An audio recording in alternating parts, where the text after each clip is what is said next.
అందరికీ నమస్కారం. నేను భాను మేకల. ఈరోజు నాతో జూనియర్ అగ్గిపెట్టి మచ్చ అలియాస్ మణికంఠ స్వామి, బ్రోకర్, చిల్లర్, సీక్రెట్ ఆర్ఎస్ఎస్ ఏజెంట్ అయినటువంటి మణికంఠ స్వామి గారితో స్పెషల్ చిట్ చాట్. ఎరా మణికంఠ, నమస్తే. నమస్తే భాను, నమస్తే.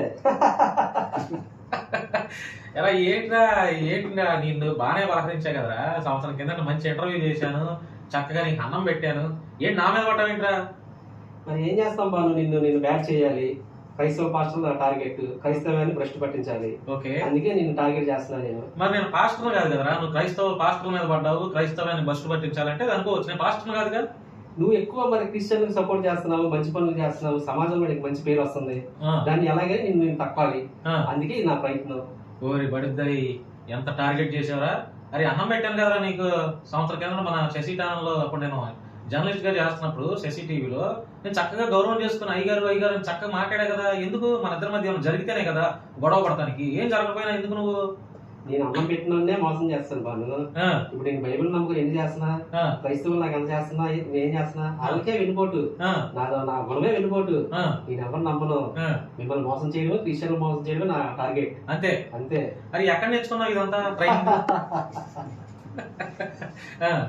ఎక్కడ నేర్చుకున్నా? అంటే నవ్వు అంటే సమాధానం లేదా ఇక నవ్వుకి? మాది పెద్ద బ్యాచ్ బాలు. మా వెనకాల పెద్ద నెట్వర్క్ ఉంది. అది ముందు నీకు తెలిసింది. అంటే మరికంట నాకు అర్థం అవుతుంది నీ వెనక పెద్ద బ్యాచ్ ఉందని, మీ వెనక ఎవరు ఉన్నారో నాకు అర్థం అవుతుంది. కానీ నీ అసలు నిజ స్వరూపం నా ద్వారా బయటపడిపోతుంది. నువ్వు అది కొంచెం కాపాడుకోవాలి కదా. కాపాడుకోవాలంటే ట్రై చేస్తున్నా బాను, కానీ నువ్వు నా మొత్తం బయట పెట్టేస్తున్నావు. నా భవిష్యత్తు మొత్తం బయట పెట్టేసావు. నా కుటుంబాన్ని రోడ్డు పెట్టేసావు. నన్ను చాలా ఇబ్బంది పెడుతున్నావు బాను. నిన్నే టార్గెట్ నాది. అందుకే కదా ఏం పోనీ 87,000 అవన్నీ నా అబద్ధాలు, అవన్నీ ఆ మందు తాగేది. కానీ నీ మీద నిన్ను బ్యాక్ చేయాలి సమాజంలో. అదే నా టార్గెట్. 87,000 ఎవరేస్తారు బాను ఈ రోజుల్లో, కానీ అది నా టార్గెట్. అంతే, నేను ప్రజల్లో నిన్ను బ్యాక్ చేయాలి. అంతే. అది ఏంటి దీని వల్ల నన్ను బ్యాక్ చేయటం వల్ల నా మీద లేనిపోయిన ఆరోపణలు, అంటే తాగుబోతాడని, తిరుగుబోతాడని, జనాల సొమ్ము దొబ్బేస్తున్నానని, ఇట్లా ఈ రకమైనటువంటి ఆరోపణ చేయటం వల్ల అసలు నీకు ఏం ఉపయోగం? అంటే నీ వెనక ఎవడన్నా నడిపిస్తున్నాడా? మాది పెద్ద బ్యాచ్ ఉంది బాను. మాది ఒక టీము. నాలాగా కనీసం మన ఆంధ్రప్రదేశ్ లో దగ్గర 300 మంది పనిచేస్తున్నారు. అంటే ఎవరు నీలాగంటే పాస్టర్లుగా, సేవకులుగా ఉండి నాలాగా 300 మంది ఉన్నాం మేము. మా అందరికి ఒక హెడ్ ఉన్నాడు. ఓకే, ఆయన మాకు అన్ని చెప్తాడు, మేము వాటిని ఫాలో అవుతాము. ఓకే, అంటే ఏంటి 300 మందికి ట్రైనింగ్ ఇస్తారు అంటే ఎందుకు ట్రైనింగ్ ఇచ్చారు? ఏంటి మీ ఉద్దేశం ఏంటి? అసలు మాకు ట్రైనింగ్, పాస్టర్ ట్రైనింగ్ ఇచ్చేదే మొదలు. వాళ్ళే మాకు క్రిస్టియన్ గురించి పాఠాలు చెప్పి మొత్తం నేర్పిస్తారు. ఓకే, మేము సమాజంలోకి వచ్చి మిమ్మల్ని బ్యాక్ చేయాలి, క్రిస్టియన్ బ్యాక్ చేయాలి, పాస్టర్లు బ్యాక్ చేయాలి. ఎవరికి ఏం లేక చేయడం మా టార్గెట్. క్రైస్తవం అనేది మన దేశంలో ఉండకూడదు, అదే మా టార్గెట్. అంటే క్రైస్తవ్యాన్ని నాశనం చేయడం మీ టార్గెట్. ఎస్, క్రైస్తవం మన రాష్ట్రంలో ఉండకూడదు, మన ఆంధ్ర రెండు తెలుగు రాష్ట్రాల్లో ఉండకూడదు. ఓకే, మా వెనకాల పెద్ద ఉంది. అయినా మనకు నెలలా వస్తాయి కదా, స్క్రీన్ ఉంది, కారు, మనకు నెలల ఖర్చులు, ఇవన్నీ ఎవరు ఇస్తున్నారు? అవన్నీ మా టీం, మా వెనకాల మా బ్యాక్గ్రౌండ్ ఉంది, పెద్ద ఉన్నాడు మా వెనకాల. ఓకే, వాళ్ళు ఇస్తారు. ఎంత పని చేస్తున్నావు అయితే. ఇప్పుడు అంటే ఈ కామెంట్స్ వింటున్నావా? ఏమని మనకంట నిన్ను ఆర్ఎస్ఎస్ ఏజెంట్ అంటున్నారు, నిన్ను పాస్టర్ గా ఎవరు నమ్మట్లా, ఇవన్నీ నీ దాకా వచ్చినాయా? నువ్వు పని కనుక్కుంటావు వాళ్ళు. అదే కదా జర్నలిస్ట్ అంటే, అదే కదా. మేము ఉంది, మా పెద్ద కూడా టచ్ లో ఉన్నాడు, వస్తాడు, వచ్చినప్పుడు మాట్లాడదాం. కాదు మనకంట, నువ్వు పాస్టర్ అని చెప్తున్నావు. పాస్టర్ అని చెప్పి అంటే నేను అనుకోవట్లేదు మనకంట, ఎందుకంటే నీ గురించి నాకు తెలుసు కదా. ఇప్పుడు నువ్వు మాట్లాడిని ఒక 2 మాటలు ఉంటాయి, వినిపిస్తా. అది ఏంటి అసలు ఇట్లా మాట్లాడకూడదు? ఒక సేవకుడు ఈ రకంగా మాట్లాడతాడా? చెప్పు ఒక మాట. ఈ సేవకుడు అంటే ఏంటిది? ఈ ఆడవాళ్ళకి ఇదే పోయినా తెలియదు అన్న భర్త ఇంత కష్టపడి రాత్రి బాబును సంపాదిస్తుంటే వాళ్ళు తప్పుగా పడ్డారు. ఇది వచ్చిన సమస్య. అలా ఆఫీస్ లో పనిచేస్తున్నాడంట. అలా వ్యక్తి బయట వెళ్ళిన సరే వీళ్ళ వైపు ఎవరెవరితో తిరుగుతుందట. మరి దాంట్లో 1500 పెరుగుతుందట.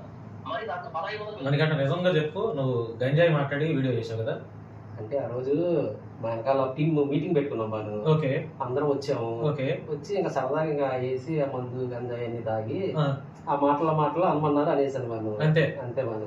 మరి ఇప్పుడు ఏమన్నా ఇట్లా మాట్లాడానే, అయ్యో సమాజంలోకి వెళ్ళిపోయింది, ఆ భాను గారిని బయటికి తీసుకొచ్చాడు, ఇప్పుడు ఎట్లా నన్ను ఏమనుకుంటారు అని బాధపడుతున్నావా? ఎందుకు బాను, మా టార్గెట్ అది కదా. ఓహో, టార్గెట్ క్రైస్తవ పాస్టర్ని తిట్టడం, క్రైస్తవ పాస్టర్ని దుర్భాషలాడటం, వాళ్ళని పాతాళం చందమే మా టార్గెట్. క్రైస్తవాన్ని నాశనం చేయడం టార్గెట్. నాశనం చేయాలి అంటే మేము ఇంకా చాలా ఉన్నాయి ఇలాంటి మా దగ్గర. అన్ని ఒక్కొక్కటి బయట పెడతాం. తొందరగా చూద్దాను మా టార్గెట్లు. అరే కాదు, ఇప్పుడు నేను అరే మణికంఠ నువ్వు అక్క అని పెద్ద ఆవిడతో పెళ్లి చేసుకున్నావు ట్రాప్ చేసి అని చెప్పి నేను గట్టిగా ఈ విషయం నీకు నాకు తెలుసు, కొంతమందికి మన వాళ్ళకి తెలుసు, నువ్వు ఎందుకు సమాధానం చెప్పట్లా నేను అడిగిన ప్రతిసారి? నువ్వు అక్క టాపిక్ కామనుకోను. అక్క టాపిక్ తెస్తే నాకు మాట్లాడలేదు నేను. ఎందుకని? అసలు నాకు నిద్ర పట్టట్లేదు నాకు రోజు. నిద్ర లేకుండా చేస్తాను. నేను ఎంతమంది సేవకుల్ని టార్గెట్ చేశా. నువ్వు వచ్చావు, నాకు అసలు నిద్ర లేదు, అసలు ఏం చేస్తానో తెలియదు, కార్ డ్రైవింగ్ చేయడం కుదరట్లేదు, అసలు చాలా ఇబ్బంది పెడుతున్నాను. అక్క టాపిక్ మర్చిపోను. అక్క అసలు ఎంత నిజంగా చెప్పరా మనకంట 12 ఏళ్ళ 10 ఏళ్ళ 15 ఏళ్ళ పెద్దది అంటే ఎవరు చెప్పమాకు. 12 ఏళ్ళు 12 ఏళ్ళేనా? అయితే మరి ఎందుకు ఇది అంటే ఇది నిజం కాబట్టి నువ్వు ఇన్ని రోజులు అన్ని చెప్తున్నావు కానీ బయటకు వచ్చి సమాధానం ఇది బయట చెప్పట్లా. ఏం చెప్పరు బాబు, బయట ఏమో నువ్వు, ఇంట్లో ఏమో అక్క. చూసినా దరువు పడుతుంది బాబు. ఇంట్లోకి వెళ్తే అక్క ఊరి కొట్ల. అయితే నా ఎఫెక్ట్ బాగా పడిందంట. బాగా పడింది బాబు. అసలు ఇంట్లో వాల్యూ లేకుండా పోయింది నాకు. రోడ్డు మీద పెట్టేసి ఇంట్లో నాకు కట్టట్లేదు బాబు. రోజు చాలా ఇబ్బందిగా ఉన్నాయి. నవ్వు బాను నవ్వు. మరి నమ్మకుండా ఏం చేస్తావురా మరికంట? నీకు నువ్వే దొరికిపోతున్నావు, అనవసరంగా నాతో పెట్టుకుంటే మరి నేను జర్నలిస్ట్ని, గతంలో ఎవడెవడో జైలుకి పంపించాను నీకు తెలుసుకోండి, నువ్వు నాతో పెట్టుకుంటే ఎట్రా మరికంట చెప్పు. ఇప్పుడు బాధపడుతున్నావా ఏమన్నా? బాధ అంటే ఏంటి కాదు, అసలు చాలా కుమిలిపోతుంది. అసలు ఇంటికి తిప్పలేవు, నిద్ర లేదు. ఈ దెబ్బకి 3 రోజుల నుంచి అసలు నా అవతారం చూసావు వీడియోస్ లో. మందు తాగి గంజా తాగి వీడియోలు చేస్తున్నా నేను. అసలు నా పరిస్థితి అసలు దారుణం తయారైందంటే నిన్న సాయంత్రం ఇంటికి లైవ్ పెట్టాను చూడు ఒకసారి, బ్లాక్ టీ షర్ట్ వేసుకొని. అప్పుడే గంజా తాగి వచ్చి చేసా. అంత బాధ పెడుతూ ఉంటుంది. ఆ మత్తులో నేను మర్చిపోతాను. ఆ మత్తులో నువ్వే గుర్తొస్తున్నాను. అంటే నా ఎఫెక్ట్ ను తట్టుకోవడం కోసం గంజాయి తాగుతున్నాం. ఏంటి మర్చిపోవాలంటే నాకు తీసుకోవాలి. ఓకే కాదురా, ఇప్పుడు అందరూ నిన్ను ఆర్ఎస్ఎస్ ఏజెంట్ అని ఒక నిర్ధారణకు తెచ్చేశారు. నీ బిహేవియర్ కూడా అట్లాగే ఉంది. ఏది చిల్లరోడని, పోరంబోగుడని మాట్లాడుతున్నావు, ఆడవాళ్ళని 1500కి వెళ్తుందని మాట్లాడుతున్నావు. ఈ రకంగా మాట్లాడుతున్నా నిన్ను నువ్వు నా ద్వారా ఎక్స్పోజ్ చేస్తున్నా. ఇది నీకు నీ రాబడికి నీ ఇన్కమ్కి కొంత దెబ్బనికి వచ్చా? చాలా దెబ్బపడింది బాగా దెబ్బపడింది. మనకి పైనుంచి మమ్మల్ని అసలు మామూలుగా పంపట్లేదు. నువ్వేం టార్గెట్ ఇట్లా చేయట్లేదు, నేను చేస్తున్నా కానీ ఎక్కడ అందరినీ పాస్టర్లందరినీ అంటున్నా, ఆ లావిల్ని, ఆ పిల్లల్ని, ఆ కూతుర్ని ఎవరిని వదిలేని చెప్పు. వాళ్ళేమో పైనుంచి అను అంటారు, అనకపోతేనేమో వాళ్ళు ఫండ్ ఎవరు నాకు. మన టీవీ పెట్టుకున్న స్క్రీన్ ఎక్కడి నుంచి వచ్చింది నాకు? ఎక్కడి నుంచి వచ్చింది? అదే కదా నేను అనుకున్నదేనా? అంటే మీ వాళ్ళే వచ్చింది. ఒక లేడీ, ఒక పాస్టర్ గానీ ఒక పాస్టర్ అమ్మని అంటే మనకి చక్కని వచ్చేస్తుంది. అంతే, కొరియర్ వచ్చేసింది మనకి, కొరియర్ వచ్చేస్తుంది. ఇప్పుడు మన కారు కూడా అట్ట వచ్చిందేనా? అంతేగా మరి. కడప నుంచి రాజమండ్రి వెళ్ళాం మొన్న.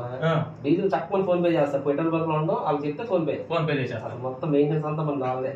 మన ఏమి కాదురా మనకంట, నీకు సంఘం లేదు, నీకు సంఘంలో జనాలు ఎంతమందో నువ్వు ఎప్పుడు చూపించలా. నువ్వు మీటింగ్లో పెడితే కూడా 10 మంది 15 మంది రారు. కానీ వేల మంది లక్షల మంది ఉన్న పాస్టర్లను, నిజంగా సువార్త చేస్తున్నటువంటి పాస్టర్లని విమర్శలు చేస్తున్నావు. ఇది నీకు సిగ్గనిపించట్లా? నీకు అర్థం కావట్లేదు బాను.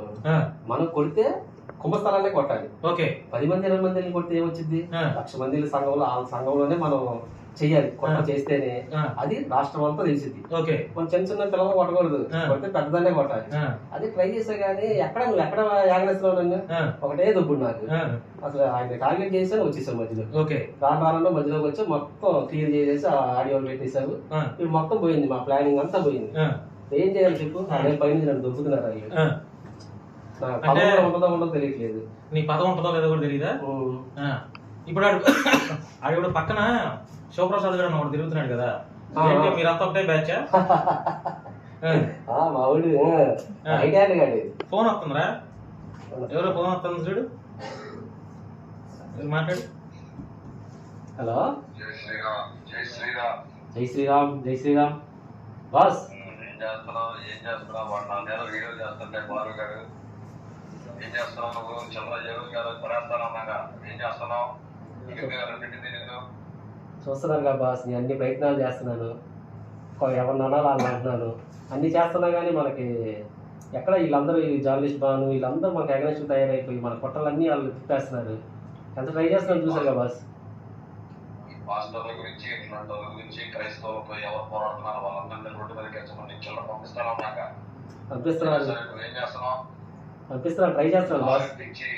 కాలర్ ఇచ్చి స్క్రీనింగ్ ఇచ్చి వాళ్ళతో ఎన్నో రకాల కలిగి డబ్బులు ఇప్పిస్తుంటే నువ్వు చేసే పనులు ఈ గుణమొక్కల పనులు చేస్తావు. ఈసారి నుంచి వీడియో వైరల్ చేసి చెయ్యి. నెక్స్ట్ వచ్చే మాత్రం నీకు సర్చ్ వస్తుంది. ఓకే ఓకే బాస్, అలాగే చేస్తా బాస్. ఎప్పుడు బాస్ మన మీటింగ్ ఎప్పుడు, మళ్ళీ మన మీటింగ్ ఎప్పుడు ఉంది మనకి? ముందు ఈ వీడియో చేయి, తర్వాత చూపిద్దాం. సరే బాస్, ఓకే బాస్. కొద్దిగా బాస్ కొద్దిగా ఖర్చులు వేయండి బాస్, డబ్బులు లేదు.